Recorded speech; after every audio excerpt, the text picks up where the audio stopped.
The mom and pops in the markets you mentioned, they may own one center, two centers, maybe three at the most.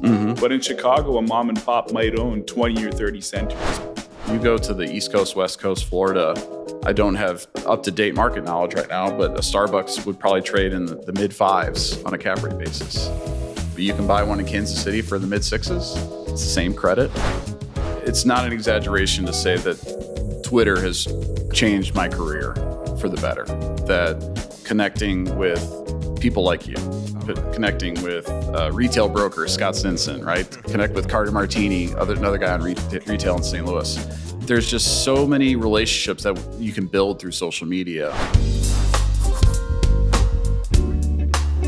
So we talked earlier about some of the markets you guys look at. I know you guys are looking all over St. Louis in the types of municipalities or neighborhoods that make sense with your model.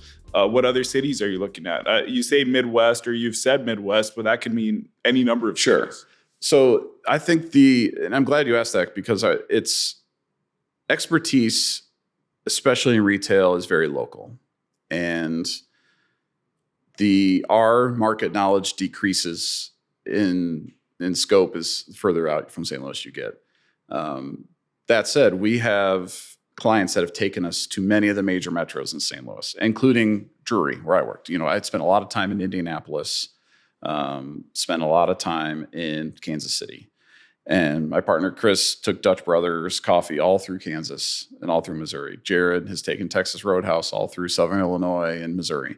And so it's really, you draw a big ring around St. Louis, call it from Kansas City to Indianapolis. You go up to Des Moines and Omaha, and then you go to Nashville and Little Rock. Like, we have done deals in all of these markets, and we know where the retailers want to be. So, and we have great relationships. We've got relationship with brokers in all these markets.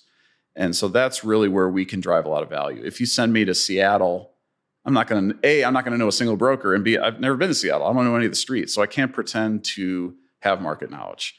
But I absolutely have market knowledge in Kansas City, Indianapolis, Nashville, Des Moines, Omaha, those places. So, and I mentioned those big cities because I think they're diverse economies, right? They're big enough where, we talk about cities like Springfield, Illinois, that has a huge employer in State Farm. But Peoria had a huge employer in, what was was it Caterpillar? Caterpillar. And Caterpillar left and went to Chicago. And that's really hurt the economy of Peoria. For us to go and feel comfortable in Springfield, we have to know that State Farm's going to be there forever. And there's no way we can predict that. So we really like to gravitate towards the major metros where you have that diverse economy, that stability, that base of income where you can rely on the value of the dirt holding long term.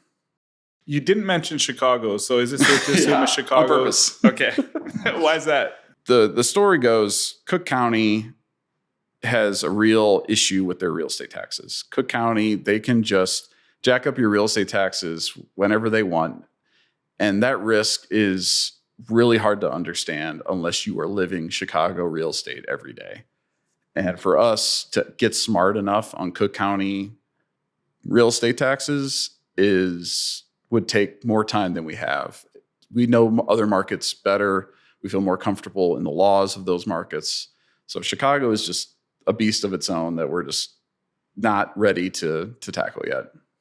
I totally understand that. And I think another piece that I think about whenever I even dream about thinking about Chicago is the mom and pops in the markets you mentioned.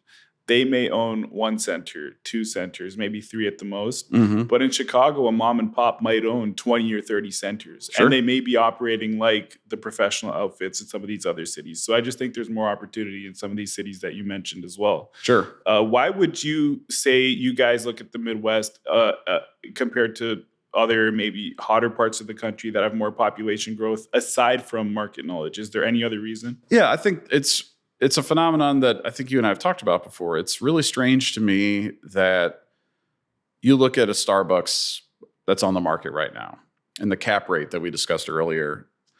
The cap rates for Midwest retail is higher for the exact same product than it is in the hot markets. You go to the East Coast, West Coast, Florida, I don't have up-to-date market knowledge right now, but a Starbucks would probably trade in the mid fives on a cap rate basis. But you can buy one in Kansas City for the mid sixes. It's the same credit. It's the same type of building construction. But for some reason, the market has decided that Florida is a better place to own a Starbucks than in Missouri. I don't know why. But to that end, to answer your question, there's more return on an investment in the Midwest relative to the coastal markets. It just is for the exact same product. Someone smarter than me maybe knows the answer. It doesn't make sense to me. So I'd rather go where the returns are. I agree. I like the Midwest. And if you look at downturns, the Midwest tends to fare a little better than some of the more volatile markets in the country. The highs aren't as high, but the lows are definitely not as low, for sure.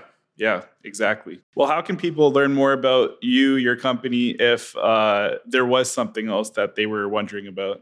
Well, I think this is interesting because one of the things you and I could probably do a second podcast about would be social media and Twitter. And it's not an exaggeration to say that Twitter has changed my career for the better. That connecting with people like you, connecting with retail broker Scott Stinson, right? Connect with Carter Martini, another guy on retail in St. Louis. There's just so many relationships that you can build through social media. And we're trying to do a much better job of Twitter posts, of LinkedIn posts, of sharing on Instagram, because it's a way for people to get to know us without having to come in and sit in our office for an hour, right? You get to see how we think, and we get to see how Raj thinks by the tweets you post.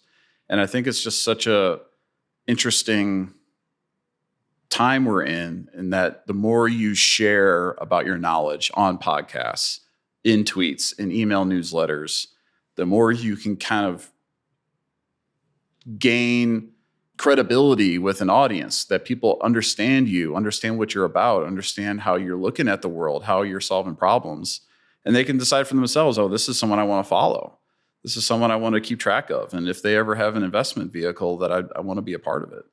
And so, us at Scout, we're trying to be very technology forward. It's hard, especially when you've got guys that are not used to posting on LinkedIn. And I'm trying to teach my guys about it, and I'm trying to learn more as well.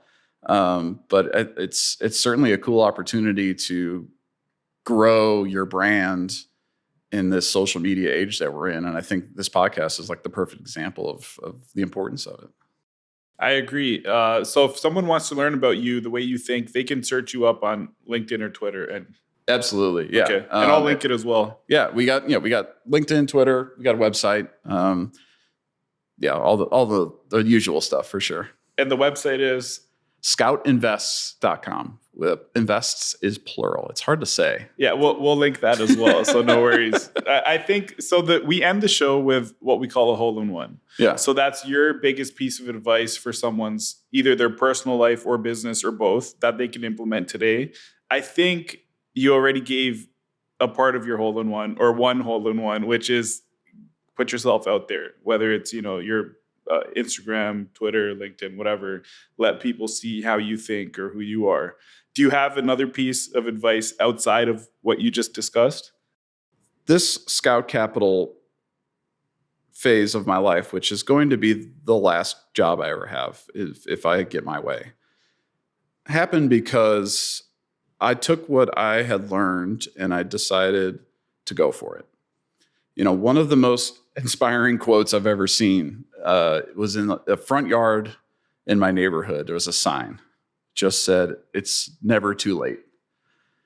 And, sometimes I would get in a rut of like, oh man, I'm 40 years old and I'm working for someone else. And, I've had all these dreams to be an entrepreneur. And that sign is just like, it's never too late to go for it. It's never too late to, whether it's business or in relationships, it's never too late to call that person that you're mad at and say you're sorry, right? Or it's never too late to reach out to your grandparents that you haven't seen in a couple of years. It's never too late to try that business idea.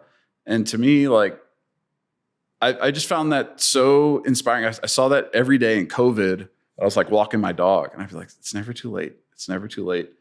And to me, I think that's just such a great mantra for so many applications in life that, it's never too late. If you're listening to this and you're 60 years old and you never started a business you always wanted to, it's not too late. It's not too late to go for it, to start an LLC. Call me. I know how to do it. It's so easy. It's never too late to take care of your health or to reach out to loved ones. That's my inspirational quote for the day. If you got a dream you want to chase, man, it's never too late to go for it.